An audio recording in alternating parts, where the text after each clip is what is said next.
核酸检这个代表。那怎么？是哦，也。用如果这段时间没关系。结束了关键。反正这个东西现在。Good afternoon, everyone. I think we should start. And let us continue with the syllabus and the remaining little portion. We're gonna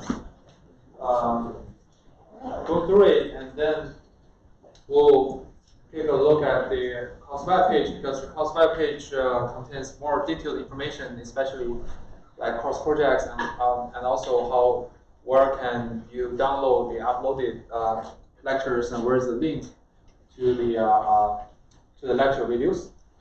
And then after we go through the course web page, and then we'll return to the slides and start to review the basic knowledge about the convex functions and the matrix derivatives, and then we start with Bayesian statistics, as we mentioned in the last lecture. So last time I believe we stopped at the homework submission. I emphasized that we do not accept written homeworks. You have to write down your answer with LaTeX, and honestly, this is if you are working or living in the science and engineering world, LaTeX is a necessary techniques or tricks you must be familiar with, and it's much more common. And believe me, if you use LaTeX, you won't use Word to write any mathematical equations or formulas. And we'll to make your usage of LaTeX as easy as possible, as convenient as possible, there's a link to the template. You can download the LaTeX file here and compile it, run it, and every time when we upload the homework assignments, we'll release the source, the LaTeX source for that homework assignments, and also share the template that utilizing which you can write your own formulas or mathematical equations even easier, because many mathematical symbols, when we express it, is still a little lengthy. But if you use my predefined macro, it will be even succinct. And and this example LaTeX file also contains how do you compile with your figures or other figures, or like even handwritten figures. I know, for example, when we talk about graphical models, I may ask you to draw the graphical model representation for some probabilistic models. At that time, I won't require you to use like photograph to draw such a figure. It's not necessary. As long as you can clearly draw the figure to exactly represent the graphical model, you can take a picture and then compile the like PNG file or whatever other image file into your LaTeX submission. Does it make sense? Yeah, and these are about the homework submission. And about the pending final exam. So we have only one exam. We do not have quizzes. We do not have midterm exams. We only have one final exam. Although it takes only like 20% of the final grade, but it's still quite important if you want to get a grade A or A- or A. Right? So if you are unable to take the final exam due to some emergency issues, and which you know right before the final exam, just let me know, and then and we might be able to schedule another time for you. But if you like some reason, like I want to fly back to my home country earlier, I know quite a few international students, they might come back to the home country for the winter holiday, for the winter break. You can now say. You can now say, okay, my air ticket, I want to book an earlier flight, so I have to leave early. That's not a reasonable reason. Right? And other than that, we can discuss and try to reschedule your final exam earlier. But if you, due to some emergent reasons, you miss the final exam, that is out of your control. And please, after that, notify the instructor within 3 days of the exam, and also leave the give me the proof document. I need that document, and to to consider a makeup exam. Any question? Okay.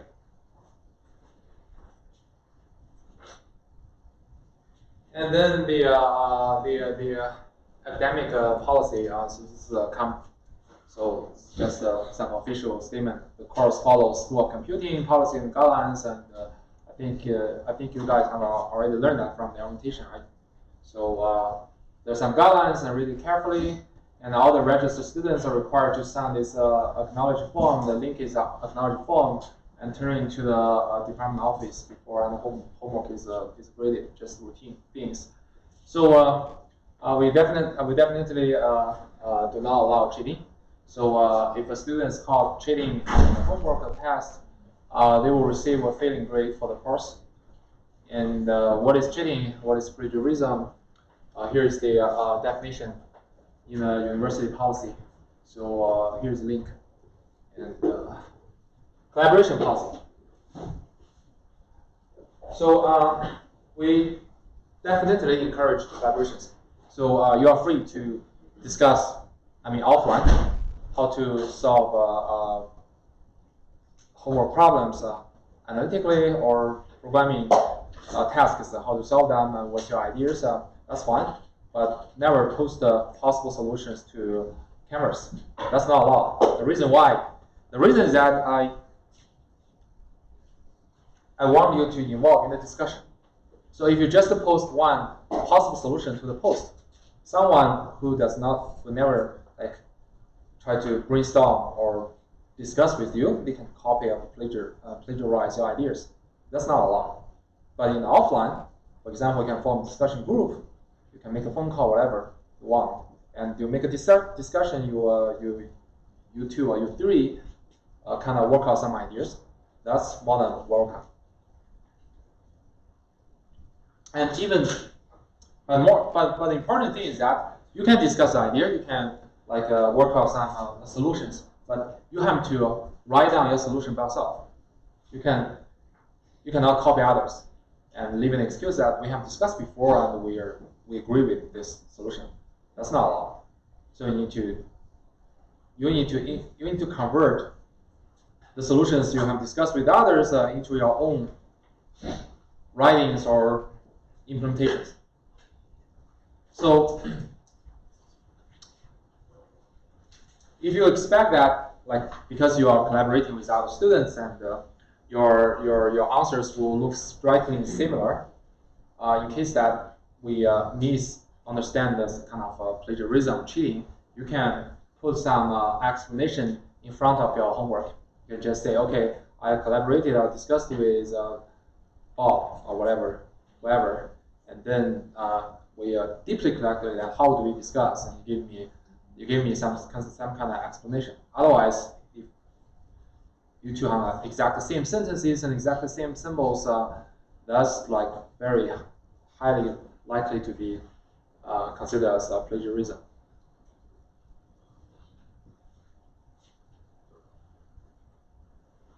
And yeah, students' homework submissions appearing too similar to others and without collaboration and explanation will receive 0 grades. Any question at this policy? And then for the final exam, you can only ask questions or discuss with the instructor or with our teaching mentees, and you're not allowed to discuss with any other your fellow classmates. That's not allowed. And okay.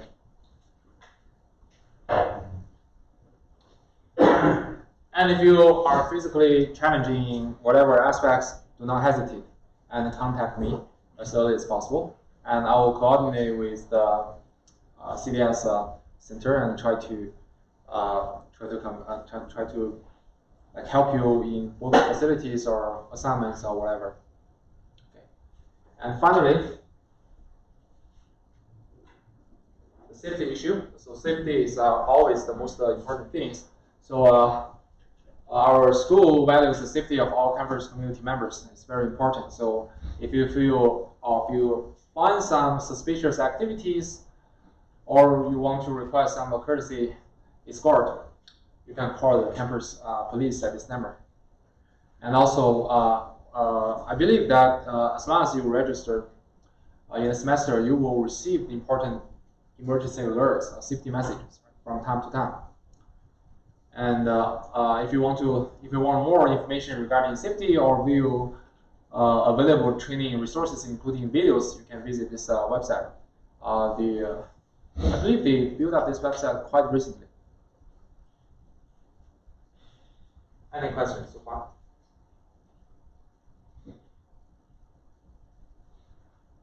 Okay, so we have gone through the syllabus. This is very important because syllabus covers all the important requirements and details about this course, and I want to express it. I do not want to miss anything to like mislead your decision whether you're gonna stay in this class or you want to drop out early. So the next thing is to overview this course website, because course website provide even more comprehensive information, mainly in the course content. So I hope you can often go to this course website and fetch the important information you want.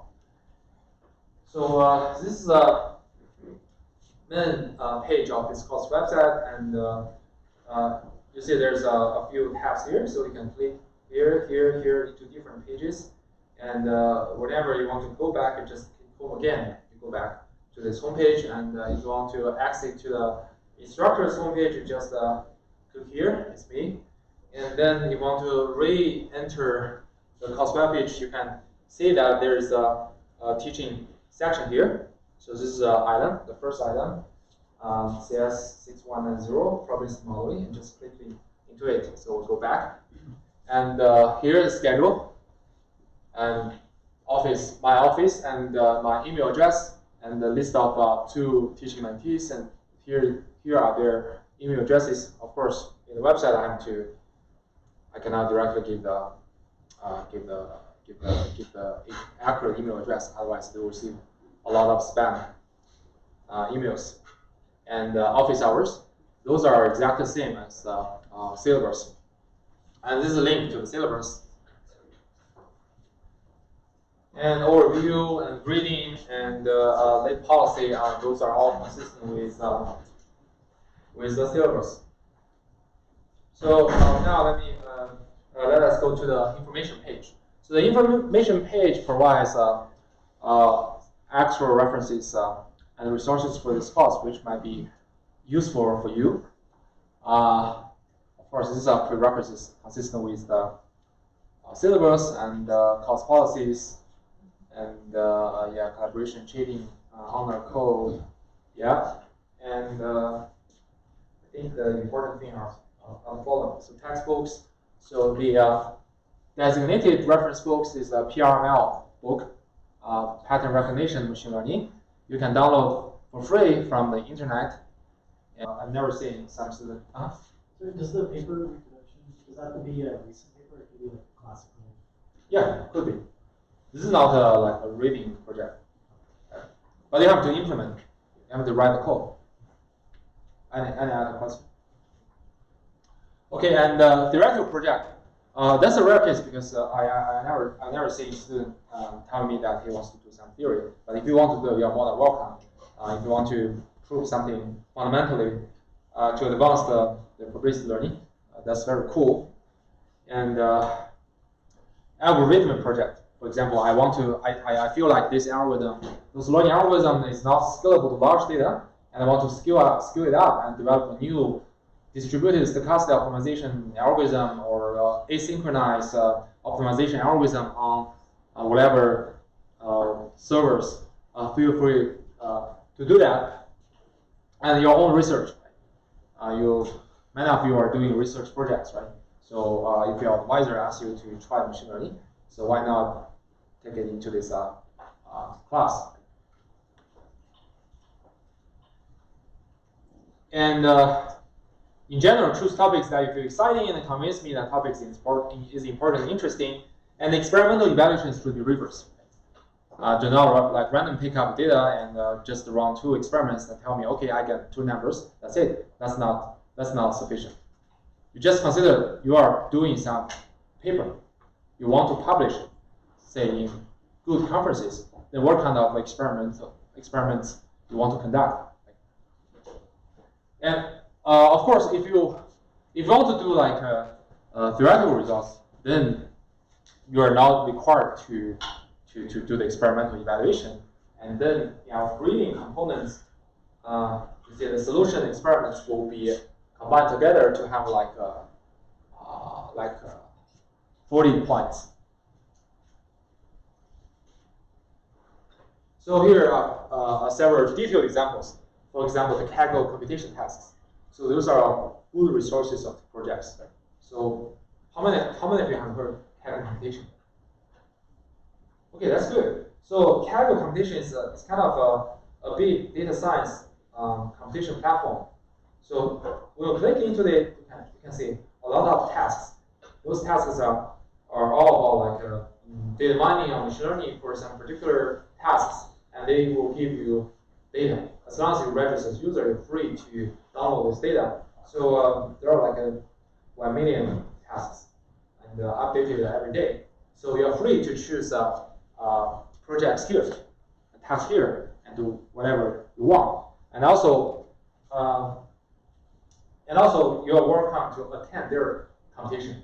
But I can tell you, their competition is usually on large data and require extra like computational resources. If you want to do cross project, probably you can just use a portion of their data, a small portion, which is sufficient to prove the effect or efficiency of your models. And it's not necessary to use their whole data, like usually many gigabytes or many even terabytes.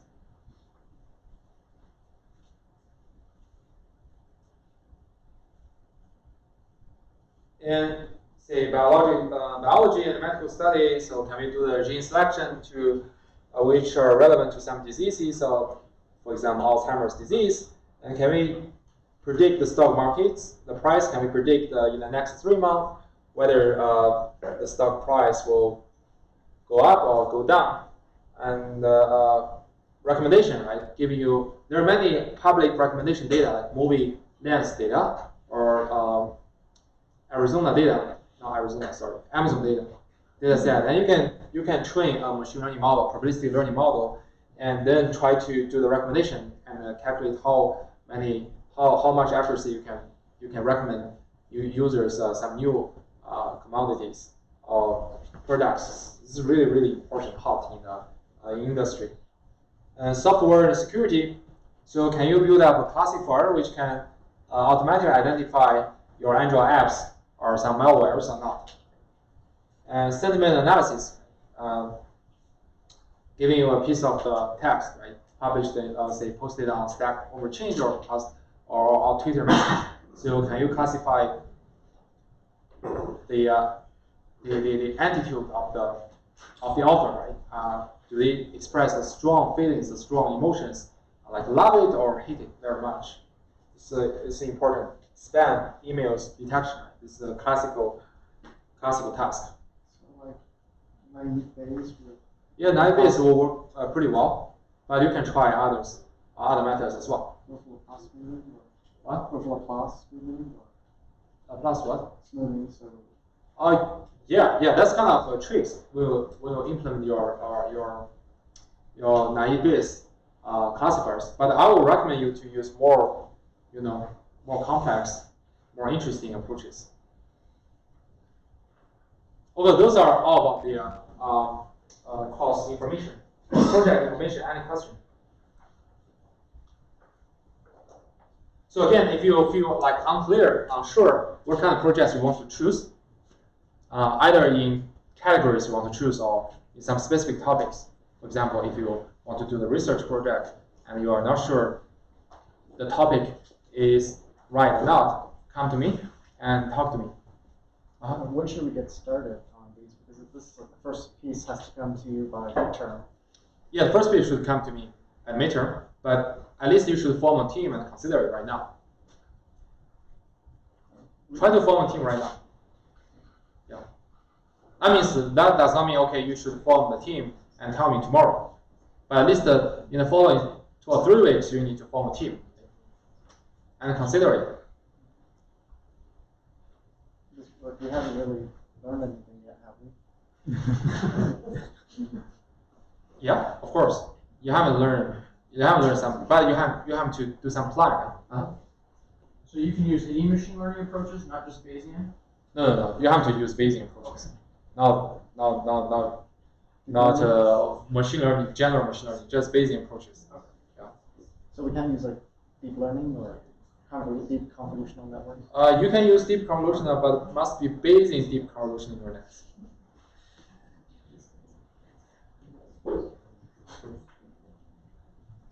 Any other question?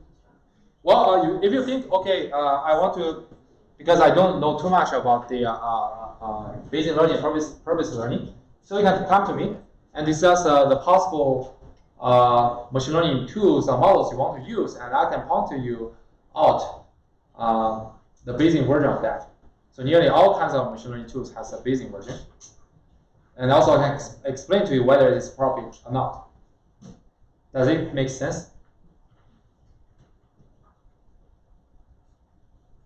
Any other question?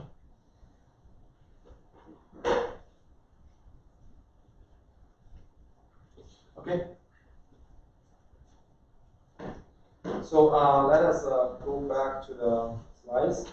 So we have spent quite a amount of time in going through the course syllabus and the course web pages, and hope those are detailed and sufficient detail to provide all the necessary ways to provide help. So, but here I want to give the warning message again. I really want you to learn something you feel meaningful and useful from this class, rather than being depressed after this semester. So consider carefully to teach to take this class, because this course is highly intensive, a lot of math equations and formulas. It's not as cool as you have seen in like AI advertisement and those kind of things. You see all kinds of tons of equations, but it's not very hard equations. And also requires programming. The programming is not trivial, and you are required to use either MATLAB or Python to implement probabilistic learning models or algorithms. And also you are required to debug your models and algorithms on some real data set. You need to report me the results, and we're willing to check your model really, your implementation really works. And sometimes you might require to use TensorFlow or PyTorch to implement like Bayesian neural nets, as I mentioned before, or implement like general adversarial neural nets and test on real data sets. And the coding workload won't be heavy. This is not software engineering code. You won't write like 1 million lines of code. But the non-trivial thing is that you have to carefully derive all the mathematical details. If you're not clear about the mathematical details of the models, you won't be able to write even 1 line of code. And then you need to be comfortable about debugging. I think debugging machine learning models is the most boring steps, because all you face is just kind of vectors and matrices, and you always need to make clear whether my matrix, 2 matrices are matched in sizes, otherwise they cannot multiply together.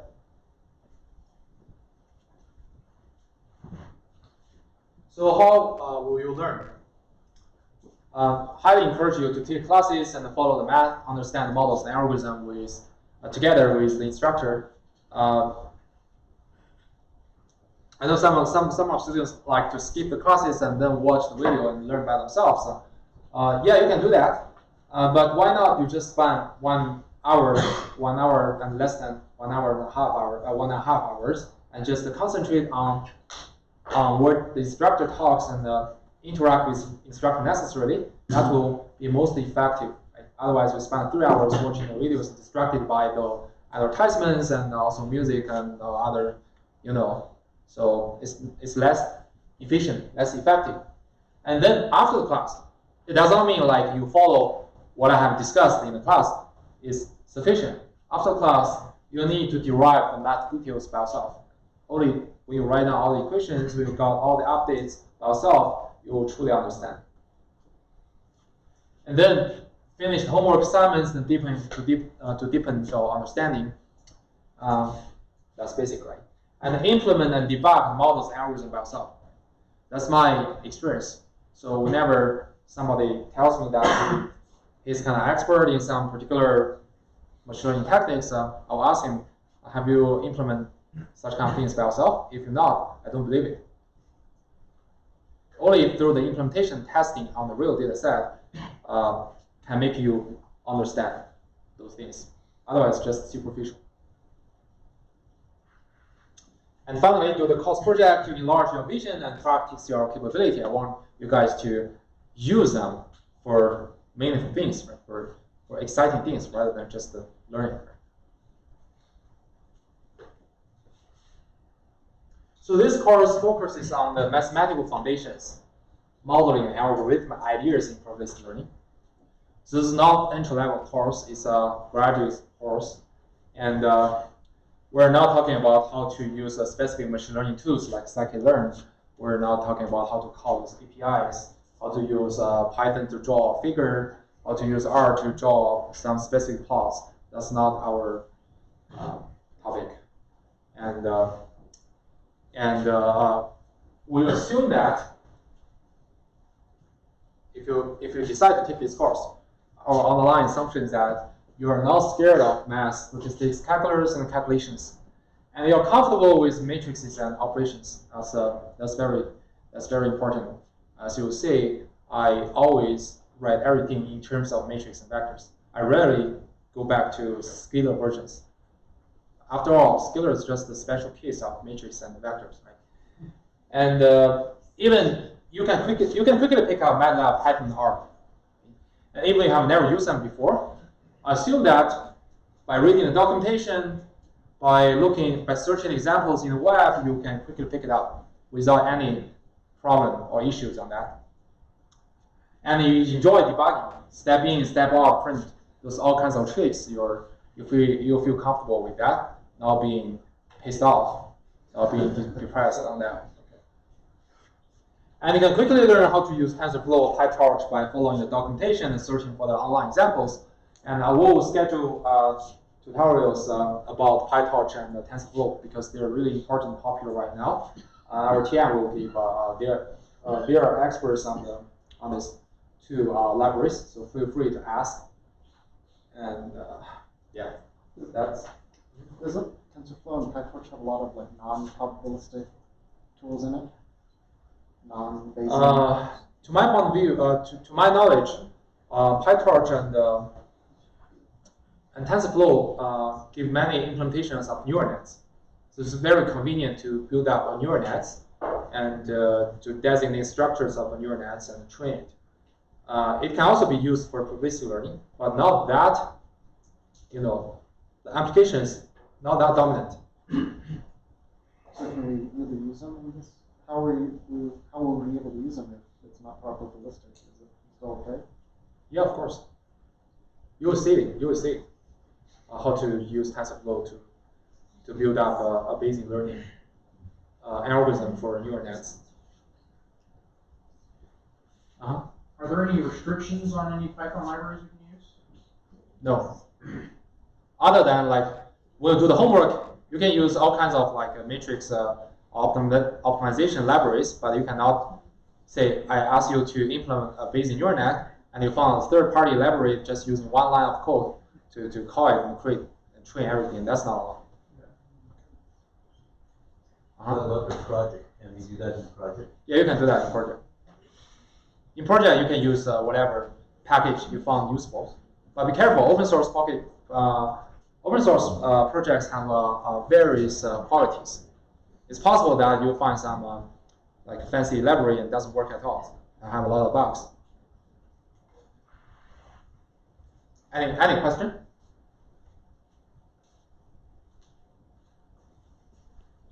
Well, the last word. If you're not right about these assumptions and seriously consider whether to take this course, I don't want to be blamed on like this course is too hard, this course workload is too large. I feel like the ideal situation is that after you like work hard throughout this semester, you learn something you want. You really feel like you learn something, and you learn something you feel is meaningful and important to you. Then I will feel the happiest if that happens.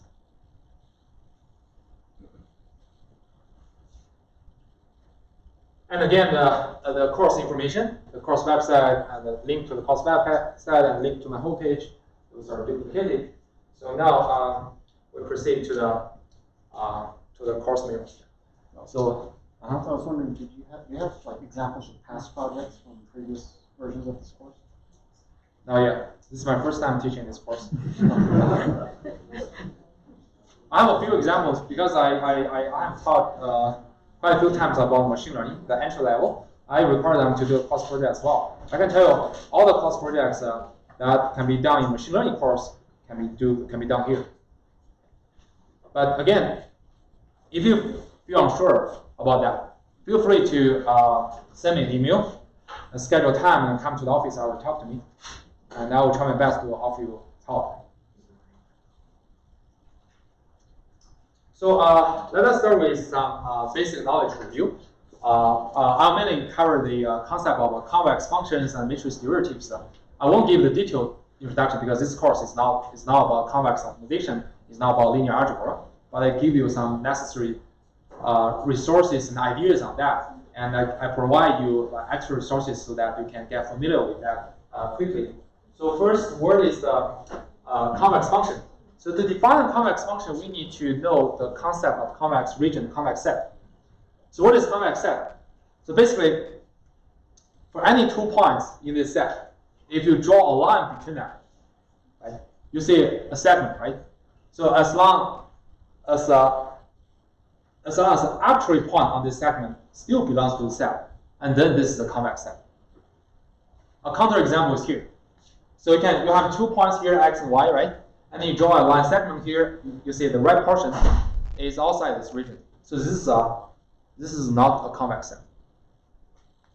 Roughly speaking, convex set always outward. Right?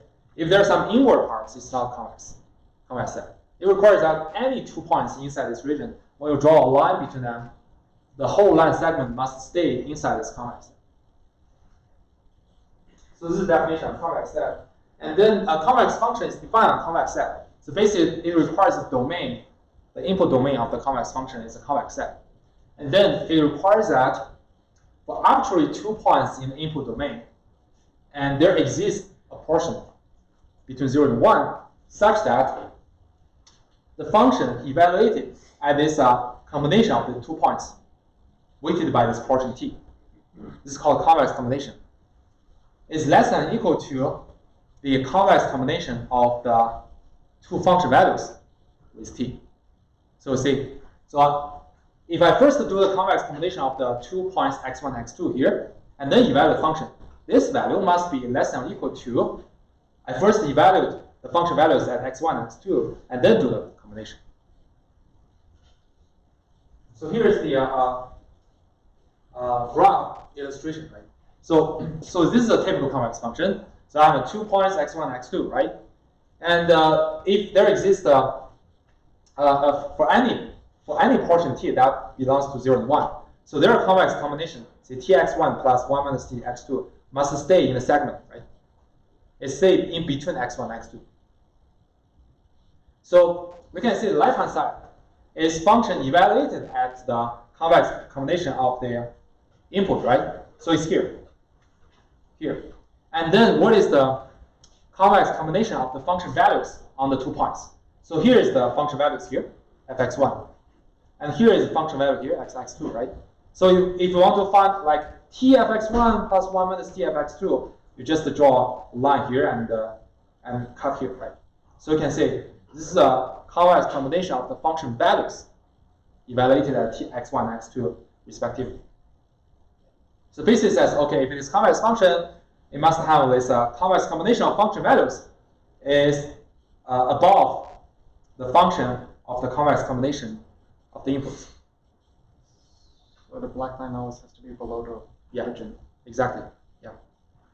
That's how we can view this geometrically from this equation. This is called Jensen's equality. So on your last slide, though, if you pick the wrong 2 points, you wouldn't know. Sorry. You mean this? Yeah, if you picked your x and y in the middle, it would look convex according to that, wouldn't it? Yeah, but the definition of convex says that you must ensure that arbitrary 2 points, when they connect together, the segments still stay inside the region. Otherwise, it's not convex region. So you need to examine every possible pairs of the points. Okay. Yeah. This is a strict definition. So can you just check the second derivative and see if it's never? Yeah, that's the important. That's an important problem. So I'll discuss right now. Yeah. So here's the some examples of convex functions. Scalar version, like exponential function, is a typical convex function, and the minus logarithm of x is a convex function. So some of you may ask, what if I change the direction of this inequality? I change from less than equal to bigger than or equal to. Then this is called concave function. So negative logarithm of x is convex, just means that logarithm of x is concave. And here is the multivariate version, like if it's a vector function. So first, affine function. This is called affine function. It's a linear function. So affine functions is both convex and concave. Why? You can verify it by testing this inequality. Actually, for any affine function, the equality will hold. There's no inequality, just equality. So the holds for both inequality, for both cases. So for less than equal to or bigger than or equal to. So because they are always equal, right? So they are both convex and concave. And how to determine a convex function other than the definition, right? Other than definition, if your function is differentiable, you can check whether for arbitrary 2 points in the input domain, whether this inequality always holds.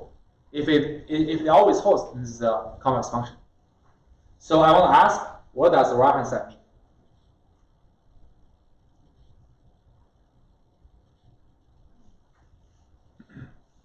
What does the right hand side mean?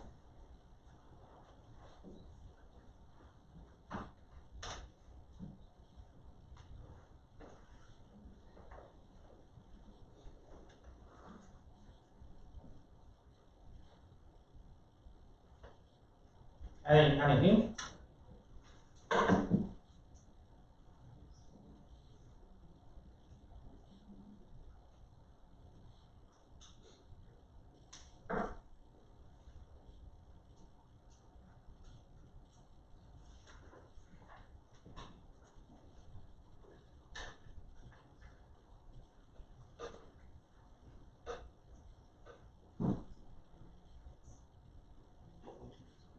This is the first order Taylor expansion, right?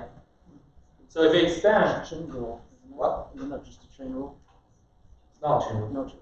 Right, so if you think, okay, if you expand fx at 1, right? What is the Taylor expansion? So it is fy plus this gradient, right? Gradient at 1. And the inner product is the difference between the points you expand and the original point, right? And plus a Howard term. So basically, the first order Taylor expansion for y is what? The first 2 terms. Yeah, of course, it's first 2 terms. But geometrically, what does it mean? linear part. Of course, it's a linear part. But what's this geometric object? Tangent line. Yeah, I heard that, right? Tangent line, right? So basically,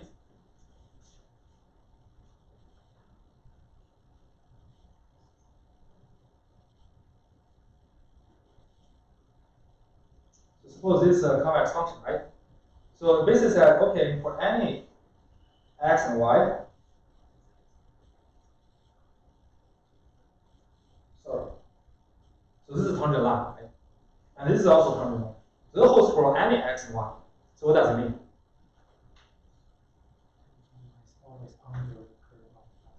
Yeah, exactly. So basically, this is tangent line, and this is the whole function fx, right? So this inequality holds for any two inputs in the domain. That just means, okay, for all possible tangent lines, it must be stay below the whole function. That's the key property of the convex function. And if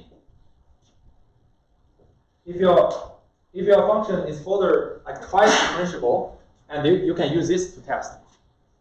As long as for arbitrary x in the domain, their second order derivative for the vector case, that would be Hessian matrix, is semi-positive definite. Then this is a convex function. These two are often, I think this is more often used. This is more often used.